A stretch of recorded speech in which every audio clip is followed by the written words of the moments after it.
Hey guys, welcome back.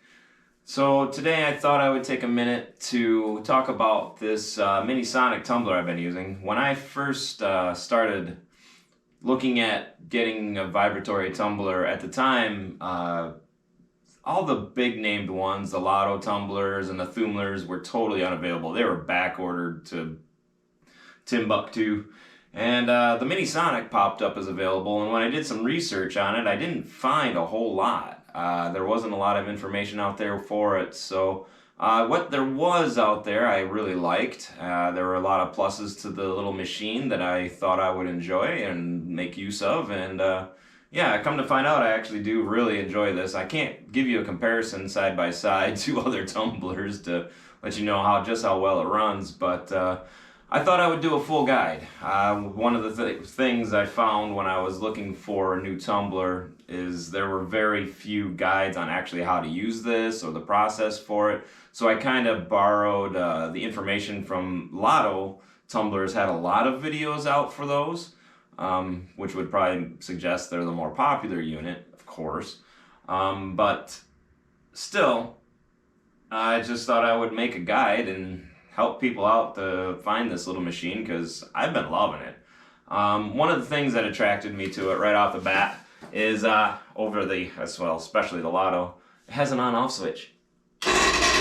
Ooh. Let me get that out of there. I mean, seriously, if a Chicago Electric a rotary tumbler can have an on-off switch, I think the big guys could figure out an on-off switch. The other thing I like about this is the variable speed. So you can start out on high and then just kind of work your way down all the way to low. Now there is a little catch in there. When I got this thing, I thought it would stop there, but I don't know if it's particular to my unit or if it's an overall thing, but you can turn it all the way down to a very low speed, which is great for tumbling the soft rocks. So you can leave it on high for your stage 1 rocks and then turn it all the way down low for your stage 4, or if you're going into a stage 5 with a tin oxide or something, then it works great for that. I didn't know if I'd really like the variable speed when I first got it, but it's been an absolute gem. I mean, I put fossils in on stage 4 and just turn it down real slow, and comes out, just leave them in for I think about 4 days actually, and it comes out they just come out beautiful. Mixed bash rocks, soft, hard, I can throw them all in together, they'll come out with the same shine as you've seen in my videos. So absolutely love that feature, that part of it. But yeah, I'm gonna be doing a full tumble with this thing. It's not something I would recommend. Obviously it falls into the same strengths, weaknesses of all vibratory tumblers. You can't, well, if you put rough rocks in, it's going to take a very, very, very long time to remove the pits. The vibratory tumbler doesn't really take the surface off the stone like a rotary tumbler would. So if there's pitting or any deep crevices, it's going to take a very long time to remove. And you're probably better off going with a rotary tumbler. So if you're looking to just tumble rocks, I would highly recommend going with a rotary tumbler to begin with. And there's a lot of different tricks you can pull with a rotary tumbler to get good finishes on soft rocks too, even if you can't vary their speed. But yeah, I wanted that variable speed after I realized with my homemade setup for rotary tumbling and changing the speeds a little bit, it's very valuable to be able to change the speed on rock tumbling. So probably the biggest negative that I found with this thing is that the sides on the barrels are relatively flat, and this causes stones to, if you get a stone that's about half palm sized in there, it'll as it works around the barrel and it starts to come up the back side, it'll kind of force the other rocks to the outside and expand them and kind of wedge, and you'll end up not tumbling for a while. You just get a vibrated mess, and you'll come out and they'll be kind of, if you leave them too long, you'll come out and find them dry. And so that's probably the biggest downside of this tumbler. It's not a big enough negative that I would say don't get it, but if it's something that you can't get to, you can't check them every 8 hours, 8 to 12 hours on a regular basis, maybe not the unit for you. But honestly, if you're going to be doing vibratory tumbling, then obviously you're preparing to check the barrel every 12 hours. So I've been running this thing nonstop probably for a year now, and yeah, let's get started. I'm just gonna go through all the steps on what I do and what it looks like. I'm gonna be tumbling some coquina jaspers. When loading your barrels, the process is pretty much the same between all the stages. I was originally planning on showing you all the different stages and the differences, but I realized they're pretty much the same. What you're going to want to do is load your barrel to 2/3 to 3/4 full. If you've read the instruction manual on the Mini-Sonic, that's exactly what it says. And then fill the rest with media. And I'll discuss the medias I use here in a minute, but so full, though, this is very vague term. For me, I just fill it to about a 1/2 inch to 3/4 inches down from the neck, and that seems to be where I get the best tumble. I've also tumbled this. I've used this tumbler with loads that are, 1/2 or 1/4 size, I guess you could say. And being able to turn the speed down, it really lets you determine how many rocks you want to put in there. If you have a small batch, it's very easy to tumble a small batch if you turn the speed down. Once you have your rocks loaded, I take it over to the tumbler, and then I put it on and I get it rolling, and then I add grit to taste. This is how I describe it. It's really, I don't have a hard fast rule of a 1/2 teaspoon per pound of rocks or anything like that. I just simply add slowly until the rocks are coated with grit. And I mean, not drowning in grit, but just enough that I can see the grit is sticking to the rocks as they come around. And then I'll add after that, I'll typically add a tablespoon of borax. Don't do that if you're tumbling coquinas. Don't add the borax. The coquinas become so thick on that slurry that because the borax adds a thickener with a combination of the clay coming off the coquinas and that borax, it turns into a solid brick. Once you have the whole concoction mixed together, you got your stones, you got your media, you got your grit and the borax, you got enough water in there. When adding water to the Mini-Sonic, I found the best thing to do is to keep the rocks glistening. So that means you just want to make sure that they are wet for sure. I know when I've watched other tumbler videos, they tend to keep their mixture very dry. I found that the Mini-Sonic runs best when you keep it on the wet side. So it kind of looks like what you're seeing on the screen. It's going to be very liquidy, and that tends to get the best action I found with the Mini-Sonic and the best results. Once you're all set and everything's looking good, just put a plastic bag over the top. I've been using a 1-gallon plastic bag forever. I saw somebody else, that's what they used, and honestly, they said they go through theirs every week or so. And I've been using the same bag. I think I'm still on the first bag that I've been using when I started this up. So I don't know what he's doing different than me, or if he's using an off-brand bag. But just throw the bag over the top, put the lid on, and you're good to go. And just like all vibratory tumblers, you'll want to check it every 8 to 12 hours. Then let it roll for about 2 days in each stage. Stage 4 is a little different, and I'll discuss that in a minute. When I'm done with the tumble after 2 to 3 days, I add a lot of water to the barrel just to keep just to rinse the stones off, kind of get a pre-rinse. You already have borax in it, so it's already going to react a little bit with that extra water. And just run that water over it and let it run for 2-3 minutes. It doesn't take very long. And then you're going to pop it back out, or then take it over, dump it out, rinse it out. And then I like to always do a burnish step because I'm going to be reusing the same barrel. So obviously you don't want to continue the grit into the next stage. So burnish is very simple. You just clean the rocks off as best you can, rinse them off, put them back into the tumbler along with the media, and put it back on the tumbler again. And you're going to want to fill this time the water to just to the point where you can see it below the rocks. Usually on a rotary tumbler, you follow the rule of to the top, the bottom of the rocks. If we're using the same analogy, you want then the vibratory tumbler here, you want the water level to be just a little bit less than that. And then add a tablespoon of borax, and then let it run for, I've let it run for 15 minutes and come out with fine results. I've also let it run for 8 hours and come out with great results. I know with a rotary tumbler you want at least a couple hours, and with a vibratory you can really get away with 15-30 minutes of burnish and it'll come out just fine. And then of course after that you just kind of dump it out and you keep going. I have to note the time in the tumbler, of course, and my mom has provided on her Etsy channel or Etsy page, a couple of tumbler logs and some various information inside that log, and I think it's only like $1 or something to get those logs, and they've been incredibly valuable. As you can see, I'm able to look back and see what I was able to, or what I tumbled, and I was able to make adjustments. I don't think I would have gotten as far as I have, as fast as I can, if it wasn't for these logs. So whether you use my mom's logs or not, or somebody else's, I would highly recommend logging what you do and keeping track of it. With stage 4 on these things, I kind of have my own little recipe that I use.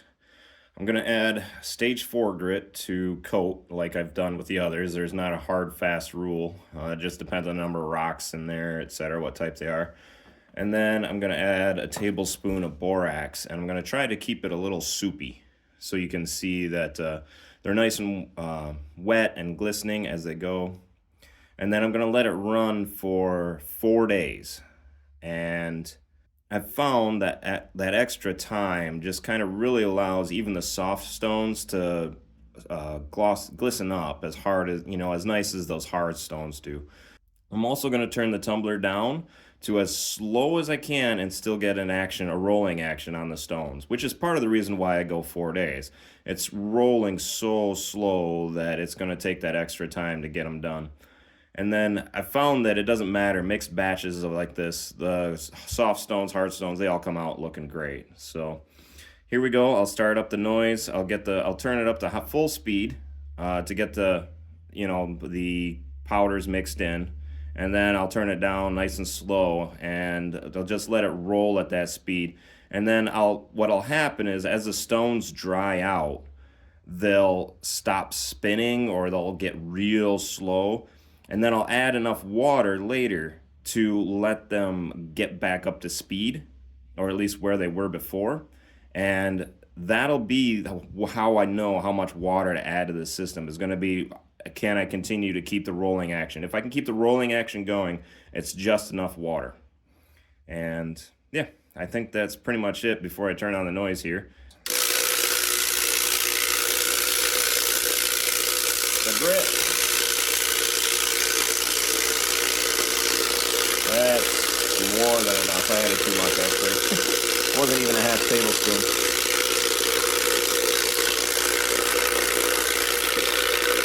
Oh yeah, that's plenty of grit. 1 tablespoon of borax.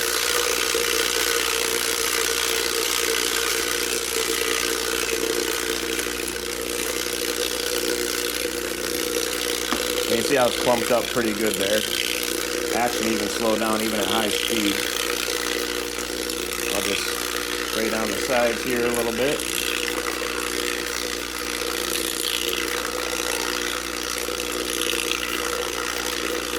I'm usually not too shy about adding too much water here.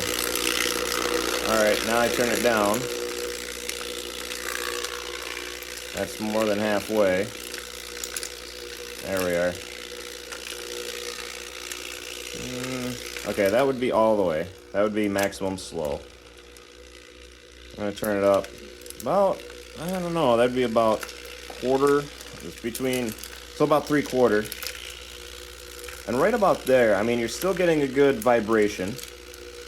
I mean, I can feel it in the barrel. And you're still getting some rolling action on the stones. And after 4 days, that vibration action is going to add up. And that's really what you want, is just that little vibration. And then, yeah, that's looking pretty good. And like I said, I'll come back out, and I might have to adjust the speed up a little bit as the stones dry out and the powders really start packing onto the stones and really helping the polish. But I won't have to turn it up much more than this. And this is why I let it sit for 4 days. Even though it sits for 4 days, it's still 3 days faster than if I were to do it in a regular rotary tumbler. So I'm still just plenty happy with it. And like I said, soft stones, hard stones, you can do mixed stones. You know, if you're kind of a beach hound, you like just throwing rocks in the tumbler, you don't care, you're not buying specific types of stones, then this is going to be the perfect method for you.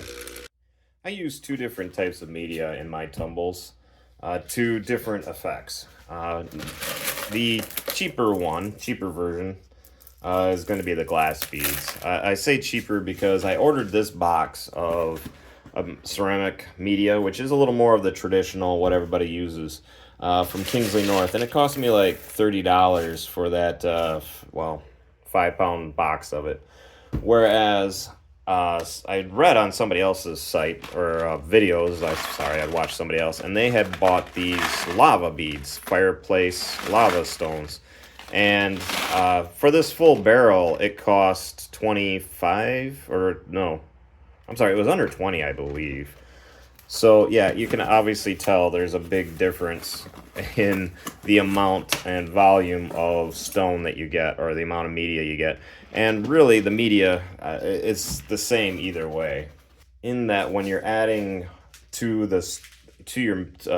your stones to try to get, you're trying to add abrasiveness to the stones, and the ceramic media will get you there. Obviously, I've used this before. I've gotten little stone chunks in there, and these are a little harder on the Mohs scale. So I like to use these on the harder rocks, and I try to keep that for the agates and the jaspers and that sort of thing. Whereas you see in with the coquinas, I use the glass beads here, just because I like these for softer stones. Glass is a little softer. I believe it's like a 3.5 on the Mohs scale. This particular type might be a little harder, but really, so just kind of a little guide on how to save some money on your tumbling media. The only problem with these glass beads is that they are glass and they will foam up on your barrel. And when you're doing a rotary tumble, that's kind of a big deal, because it'll fill the barrel and you'll need to burp the barrel every once in a while, because glass releases gases as it tumbles. Whereas in a vibratory tumbler, you don't have to worry about that much, which is why it's kind of my preferred go-to, even with hard rocks. It's kind of my preferred go-to for the vibratory tumbler. Whereas in a rotary tumbler, I'm almost always going to add this, because I'm very seldom am I going to put a soft rock in a rotary tumbler. So just a little guide if you're trying to save a little money on your tumbling. So I ran 2 batches through this tumbler for the sake of this video. The first being the coquina jaspers. They turned out less than spectacular. They are a really, really tough stone to tumble. I started them in stage 1 in the vibratory tumbler this time, and ran them through the full process that way, just to show you the difference between these and a previous batch. I had run a batch of these previously, and I think you've seen the videos on it already. But I had started them in stage 1 in a rotary tumbler, and this was the final size. I ordered them from the same company, and this was the final size on those stones, having started them in the rotary, and then I moved them over to the vibratory. Here's the difference between just doing stage 1 in the vibratory. So definitely a huge advantage to a vibratory over a rotary on soft stones. And as you can see, the polish is about the same, and for whatever reason, I think these stones are just a little too porous, and when I do the dry polish method, they trap the aluminum oxide in there, and it fills in and makes that white mark. The dry polish method is great for polishing these stones. I've had a heck of a time trying to get them to get a good shine on them, but with that dry polish method, you can get a pretty good shine on even the softest of rocks. And if you're interested, that guide is up there on a link.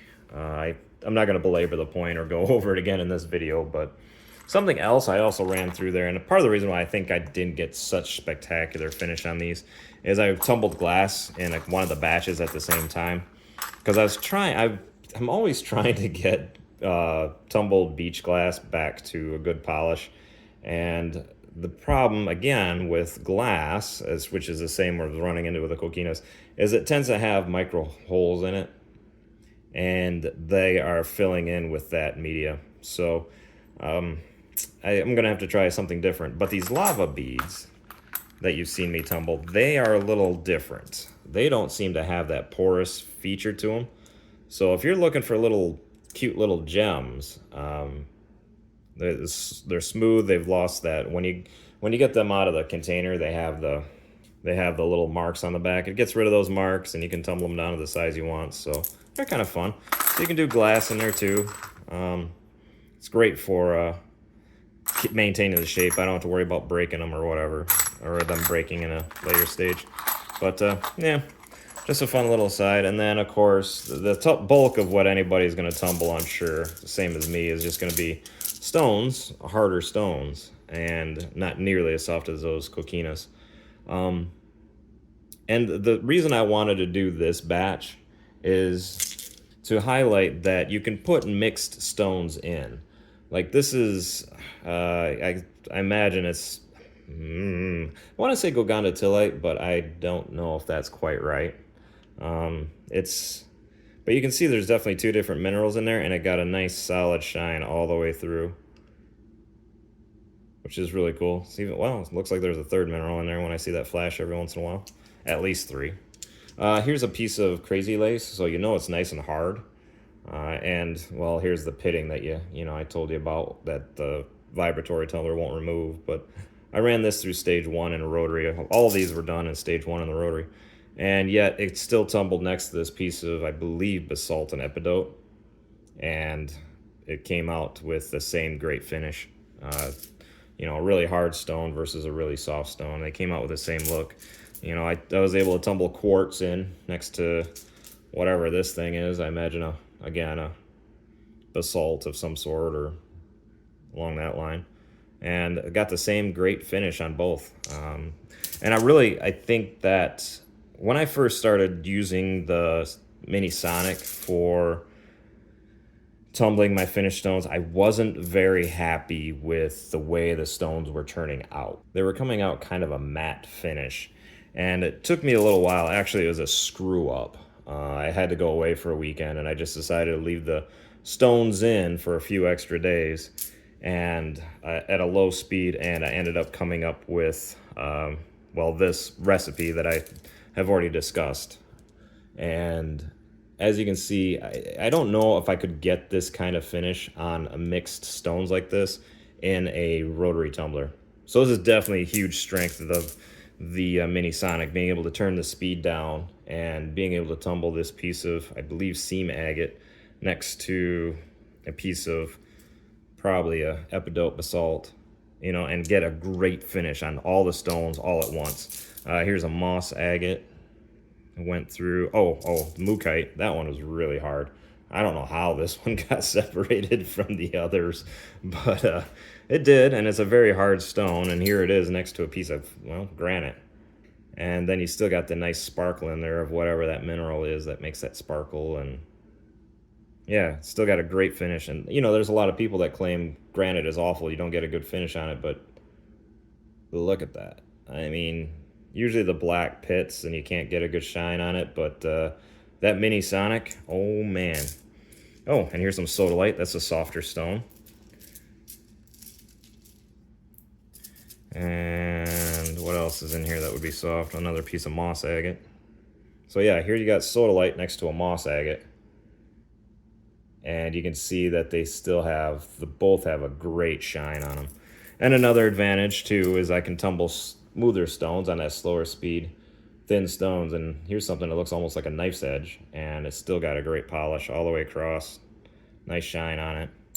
Same thing with this quartz, which is eventually going to be used in, I think, a crafting project. But of course I say that, and then here's this guy. He broke somewhere in one of the stages. It looks like probably stage 4, judging by the roughness of the stone.